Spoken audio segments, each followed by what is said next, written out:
So my involvement began when it was a stage play, and I happened to know the director of that stage play, Tom Donaldson, and the writer, Tim Toyama, from East West Players, and they asked me to be in a production of this one-act play about Sugihara. And so, of course I said yes. I'm talking about 1995, and Sugihara's story really hadn't gotten out very much, but I had heard of him enough to know that that was a great opportunity to play him on stage. So we did the show. It was like 4 weeks. I think we got extended. Two shows a week in a black box in North Hollywood. It was a night of a writer's showcase of one-act plays, and that was pretty much it. But Tom thought, let's make a movie. And I initially laughed at it, thinking that was a silly idea. But then I just thought about it a little bit later that night and realized that this great thing has dropped in my lap. And it was a chance for me to get back to directing, which I hadn't done for a little while. And so I went back and basically changed the margins in the play script so that it looked like a screenplay, and showed it to Tim, and he said, let's do it. Tim was the only one, I think, among us who had a real job. He was a paralegal. I'm talking about the playwright. And so he volunteered his credit cards to do the film. I don't think he really knew how much it was going to cost, but he said, I have credit cards, let's do it. So my thinking at the time was, we should be able to find funding from the Japanese American community and the Jewish community, because they would want to tell Sugihara's story. And so I went out, and we didn't have crowdfunding at that time. We really didn't have the internet. But we kind of did the same approach, and we just put together a package that we mailed to everybody that we knew that said, give us a donation at any amount, and that ended up funding the film. We got somebody on board, volunteered to write grants. She got us, I think, $20,000 grant. So I mean, things just snowballed, and everything in a good way. It was just a blessed project. I fortunately decided to keep the cast that we had on stage, because for a brief moment I thought, I could get some stars to play the Rosens, and I just thought, no, we have a great cast. They deserve to be in the film. They're already prepared to know their lines, so I'd be silly to replace them. So that's my involvement in a nutshell. But also, is it on? Okay, but hello. So Chris Donahue, right? So Chris Donahue came through me because I have a second cousin who's an abbess at a monastery 5 hours north of San Francisco. And it was a whole, I kept saying, no, it's too weird to meet these people. My mother didn't tell me they were clergy. She was just like, meet these men in Santa Monica. I was like, I'm not going to do that. But eventually it all started to kind of make sense. Chris at the time was a Jesuit. He was a producer, he was at AFI. And then Chris and Chris met. And then it all just started to kind of take off. I needed a producer. Yeah. Because I was directing and acting, and I met with Chris Donahue. Right. And he was amazing. He really made this happen. He's one of the two that share the Oscars, so he was deserved.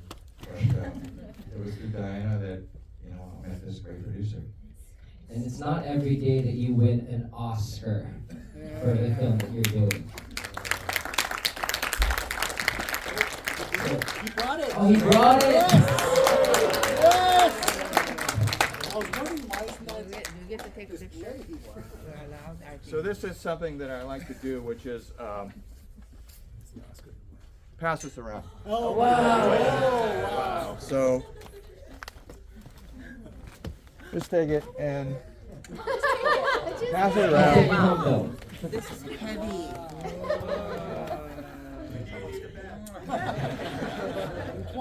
15 minutes. So, Diana. Yeah, Okay, so it's not every day you get one of those, right? right? So, do you remember the place and time you were when you said to this yes to this project? And that goes for you two, Susan and Mark. You know, I knew Tim Toyama. I've been involved with East-West Players, which is amazing still, and we were squished in somebody's little dinette. We were doing a play reading, and he'd come in, and then I think he called, or I don't know. You know, we didn't have, there wasn't the internet and all that. I think I got a phone for the Oscars. Like, I don't even know that I had one, but going back to the grant finding and everything, Chris put me on task for a couple days. I was at the library, and he put out these big books, and he said, just go all down. Go down row by row by row and see if there's anybody in San Francisco who might be affiliated with these certain groups. Like, it wasn't on the internet or anything. You know, it's like that thin page where you're like, careful you don't rip it. So I was, to do the play, I was always involved in it. It just was that was it. In more ways than one. Yeah, yeah. It kind of had a life of its own. It was blessed. Do you remember when I said we're making a movie?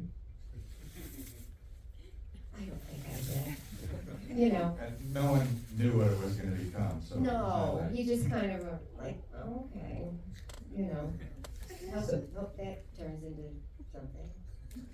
Yeah. How about you, Susan? Do you remember? The moment, is this on? As far as when he was turning it into a movie. So, you know, I for whatever reason, it just felt like it just moved into the movie. Yeah. Right? Yeah. It never felt like it was gonna end. Like, I finished doing the play, and then you just did the movie, and we just kept on helping. And I just wanted to I do remember meeting at a coffee shop in Silver Lake, once a week or something. And another involvement, you know, we all have different things that we bring. I'm also a graphic designer or director, so anytime they needed a flyer or an ad or anything, Right. so I was the designer, Yeah. right? So that was the other thing that I was bringing in. Right. So that's why I think when I was meeting, anytime you needed any kind of materials, communication. Right? Which I is a lot. forgot, that's right. Right? And so, but that was exciting. So You I had a full-time job. You had a yeah, pressure yeah. job. So I was working as an art director, and then I would just do this on the side. But it was exciting because it felt like it was something that, you know, normally you get a job, you do it, you finish, but this is something that meant a lot. And I think it just felt like it never ended. It went from the play, which was great, a great experience, and then it just went into the film. I'm not even sure how you did it, but whatever you did, we just showed up, and it just kept on going. It's been a great experience. How did you get Hero, Narita? How did you do that? So, my involvement with East West Players, which is the theater company where I met Tim and Tom, and where the film was, where the play script was developed, was where I got a lot of my crew. But I didn't have a cinematographer, it being theater company. So I remember watching movies and seeing this Japanese name in the credits, Hiro Narita. And so I called his agent.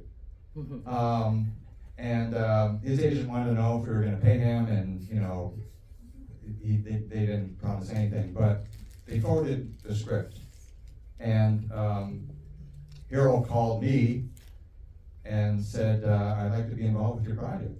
So, you know, really what was feeding this whole project was not me making a film, it was us telling Sugihara's story. And I have to believe that's why Hiro came on board, because I pretty much hadn't directed anything before this, and you know, he didn't know me, and he was wanting to be involved because it was Sugihara's story. So he probably is the biggest factor in this really being a movie, because you know, I didn't want it to feel like it was a play that was being filmed. I had in mind all along submitting it to the Academy, so I needed it to feel like a movie, to look like a movie, and to be able to play in the Academy's 1,100-seat theater, like a movie, not like a little student film or, you know, a video or anything like that. So Hero was really the biggest factor in it. I feel like there were so many, but in it actually making the leap to it being a movie because of his work. And he was incredibly fast and really gracious and kind of a funny guy and really fun to work with. And you know, we were ahead of schedule by lunch on the first day. So again, it was blessed in so many ways. And where did he stay? He stayed at Tim's apartment. With my 7th grade television, which looked like a little cartoon thing. We were like, he needs a TV. So we put this thing like, You know, I also remember cleaning out that room. So that's how much not only did he not get paid, but he stayed in Tim's condo. I remember the ironing board and moved that out. It was just like a big junk room, and he stayed there. You guys did a lot of work I didn't even know about. You made them work to be in this film, Chris. Yeah. It sounds like. Yeah, no, so nobody got paid on this film, and that was something up front that we told people. And, you know, Hero told his agent, you know, that they don't have any money, but, you know, he wanted to meet with us and volunteered all of his time, so. And he brought along friends, great gaffers and grips who brought equipment. And in fact, I think our gaffer at the time was not Hero's key gaffer, but somebody who wanted to prove to Hero that he could do the work. So he worked extra hard, and that was great for us. I didn't know that. Didn't you also want to do black and white? Was that something you Black and white is something that I wanted to do, but it's kind of interesting because Hero, he had been in the industry for 20-some years doing features and had not shot a black and white film. He'd done stills, but not film. So this was kind of a new thing for him to play with. How about you, Mr. Choi? I know Mark is very, very proud of this film. He's a sound designer, and he's telling me how to hear the train, and he really loves the work that he did in this film because he's so proud of it. Mark, do you remember where you were when you found out? Absolutely, yeah. Mark who? Mark? Mark Choi. My name is Mark Hi. Choi. Hi. I am also the programmer for the AWFF Film Festival, and so this is just such a serendipitous moment, and I'm very happy to be in this panel. Yes, I do remember because I was working at a company called Sound Deluxe, and it's in the 90s and the 80s, the largest post-production, the sound houses like Top Gun and things like that. They've done all those plays, sounds for that. And I suppose Chris came to the studio and said, hey, we have this small film, probably no budget or low budget, can we do something? Well, I had been fetching coffee and cleaning rooms and studying, learning how to use the editing machines at night. And my boss walked by because he heard some ruckus and he opened the door. He was who's making this design. I said, and he saw that I'm just not an intern, but trying to learn. And he saw that what I was doing was good. And the next day he said, hey, there's this short film, would you like to do it? And of course I jumped on it, of course. So I may be the only person that got paid. This production, okay? Because I was already with something. Well, by the time we were in post-production, we were paying to get it paid. So don't feel bad, don't go down. Anyway, so I was super proud to do all sorts of things to make it look authentic to that era. Tried my best, and just one note, for any filmmakers out there, independent, please, when you do production sound, walking on the flooring, squeaking, it makes so much difference if it doesn't squeak. So please find locations where it's quiet when you're talking. Who here in the audience knows the story of Jonas and Paul Sugihara before you saw this film? So not everybody. So it resonates for so many people, and what you guys did was create something that was so historical that can be passed down for generations to generations. So thank you for the work that you do. Why do you guys think what made you really so passionate about telling this story at that time? Well, I think learning about Sugihara and the type of risks that he took, it's unimaginable for me to imagine being in the middle of Nazi Europe, holding a position that he did, and be defying everything around him in order to write these visas. It's just a fascinating story of what one person's can do and what the difference is for one person to do to follow his conscience. But it's true that he was told 3 times that Tokyo said don't issue visas.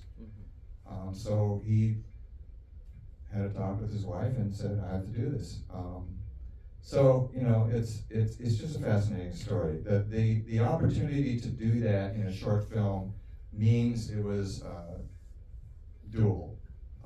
This was not a big studio. This would have been a $50 million project. It was a studio feature, but it was something that that we could do because the play was basically one setting and one room. And it was just doable. So there were so many things about it that sort of gave me this green light to just dive in and do it all, do everything I could to make it happen.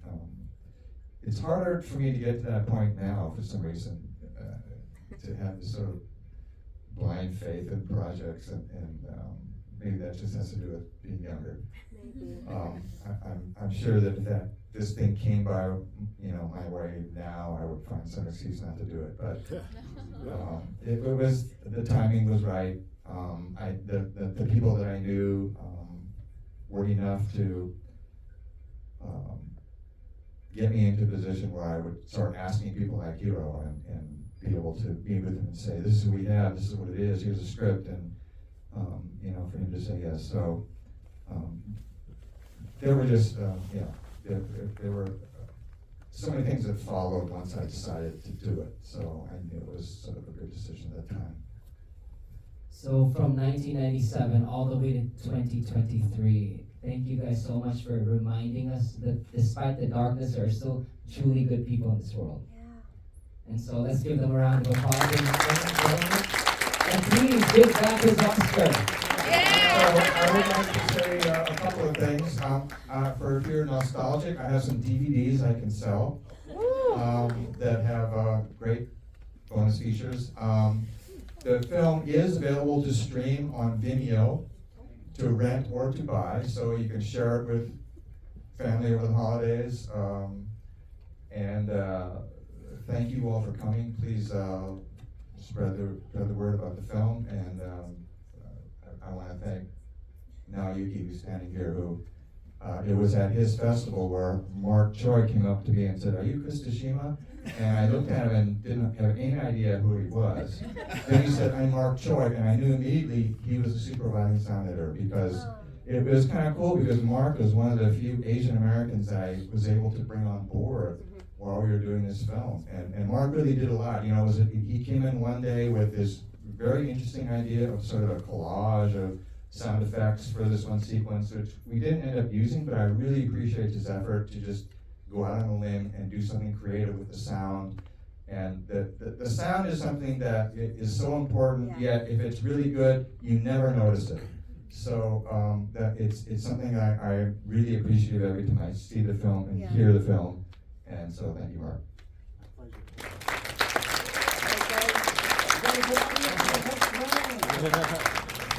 But before that, I want to take a picture with the audience, with the, people. Turn around. Is that okay? Here, you hold this. If you guys don't want to, I don't do. No, please. Let's get in there. Right, so guys.